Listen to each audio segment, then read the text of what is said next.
Saudara, Polri bersama tim gabungan mengungkap sebuah laboratorium narkoba yang memproduksi ganja hidroponik dan mepedron di sebuah villa di kawasan Canggu, Bali.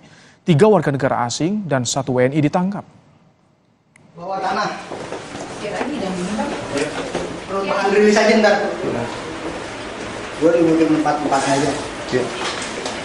Inilah laboratorium bawah tanah yang digerebek polisi dari penggeledahan pabrik narkoba jenis mepedron dan ganja hidroponik.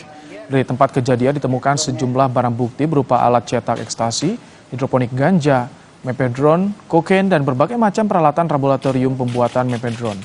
Estimasi barang bukti yang diamankan dari penangkapan ini sekitar 11,5 miliar rupiah. Belum yang luar biasa tanggung nggak? Lab bawah tanah. Jadi dia pakai Ruangan ini, saudara, khusus didesain para tersangka lengkap dengan segala peralatan pembuatan ganja hidroponik dan mepedron termasuk tempat penyimpanan.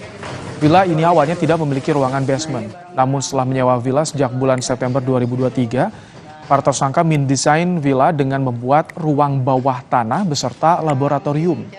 Laboratorium narkoba terletak di sebuah villa di Canggu, Bali, kawasan yang kini ramai didatangi wisatawan mancanegara maupun domestik. Jadi dia pakai APD khusus ya? Iya. Ini sebelum kita sterilisasi tempat ini.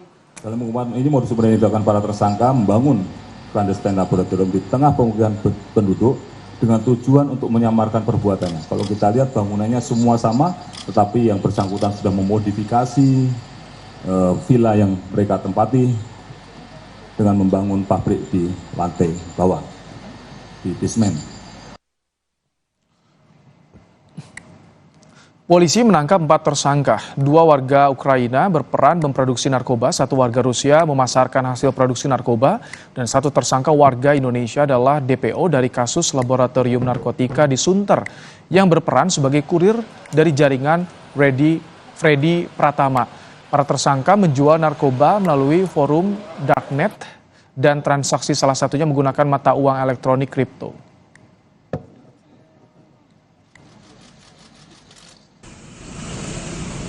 Ketiga WNA tiba di Indonesia sejak tahun 2021.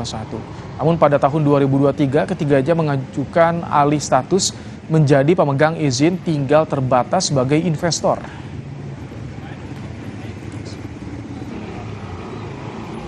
Warga negara asing asal Ukraina tersebut adalah orang asing pemegang izin tinggal terbatas sebagai investor yang bergerak di bidang properti atau real estate.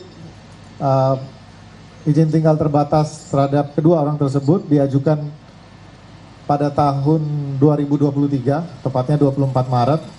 Terhadap 3 orang tersebut, izin tinggal yang diberikan untuk investor, itu kami berikan berdasarkan rekomendasi yang kami peroleh dari kementerian terkait. Dalam hal ini adalah Kementerian Investasi. Jadi Pengungkapan laboratorium narkoba milik 3 warga negara asing di Bali, kita tanyakan langsung kepada Kasubdit 3 di Tipit Narkoba Barreskrim Polri, Kombes Suhermanto. Selamat petang, Pak Suhermanto. Selamat petang. Pak, jadi sudah berapa lama ini laboratorium narkoba ini beroperasi dan apakah sudah diedarkan kemana saja ini hasil produksinya, Pak? Untuk clandestine lab ini sudah beroperasi lebih kurang 6 bulan.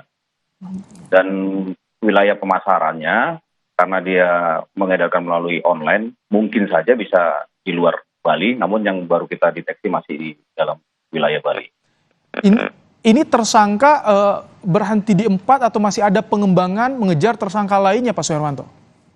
Kita masih mengejar 2 DPO warga negara asing, yaitu pertama inisial R dan inisial O yang merupakan bandar ataupun atasan dari orang yang sudah kita tangkap kemarin, dan saat ini sudah kita lakukan koordinasi dengan imigrasi, dan kita juga sudah terbitkan DPO dan mengajukan red notice ke Interpol.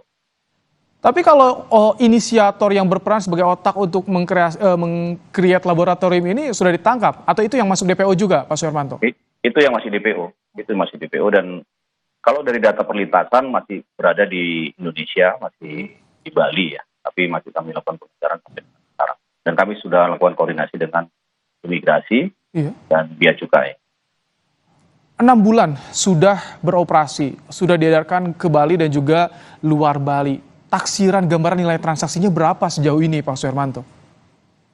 Kalau dari barang bukti yang kita amankan, memang mereka belum terlalu besar. Namun rencana untuk membuat clandestine lab ini menjadi besar sudah direncanakan cukup matang. Terlihat dari desain rumah yang tidak sama dengan yang lain di dalamnya. Karena begitu kita masuk, dia sudah membuat basement dan di sana ada 2 kamar yang dibuat khusus untuk membuat lab untuk mefedron dan hidroponik ganja ini. Kalau taksiran jumlahnya, barang bukti yang kita amankan tadi sudah disampaikan bahwa besar 11,5 M. Namun nilai transaksi yang sudah kita amankan di Bitcoin dari jaringan ini sebesar 4 miliar. 4 miliar, baik. Pak Suhermanto, ini mereka mendapatkan bahan baku, tadi ada mefedron, kemudian ganja hidroponik. Dari mana mereka mendapatkan bahan baku ini untuk memproduksinya, Pak?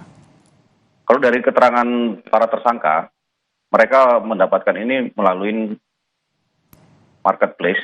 Untuk bahan-bahan baku ada yang dari Cina dan ada juga yang dari Indonesia yang mereka beli juga melalui marketplace.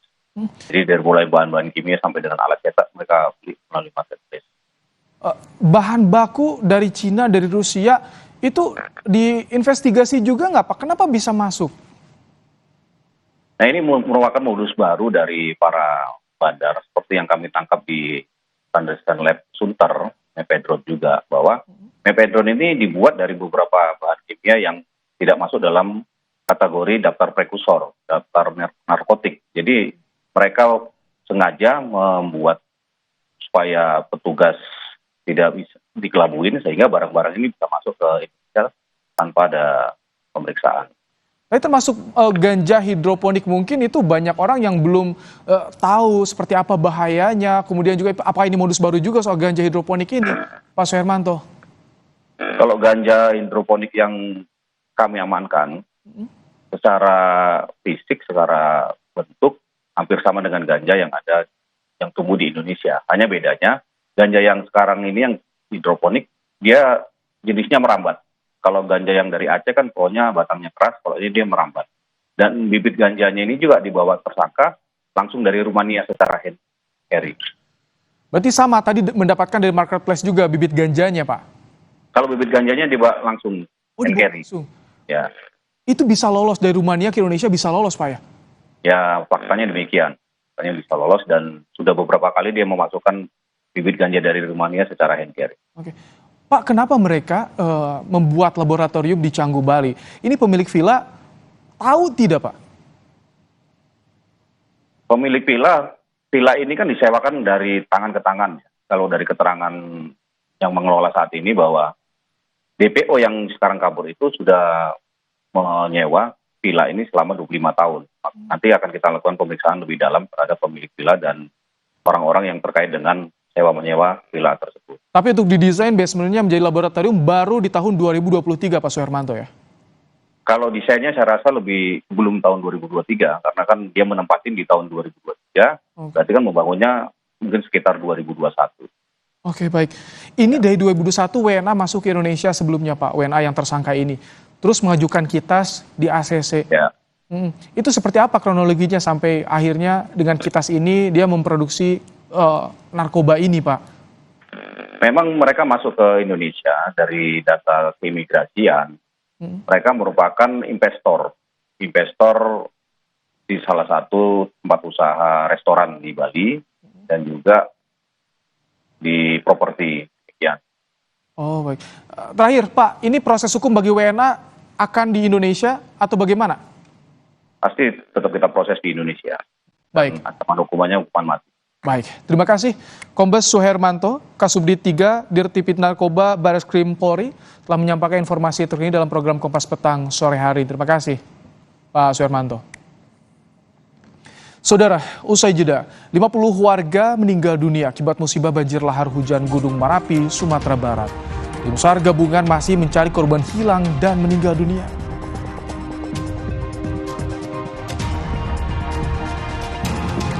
Presiden Joko Widodo merespons munculnya tawaran jabatan baru sebagai penasihat presiden terpilih Prabowo. Usai tak lagi jabat presiden.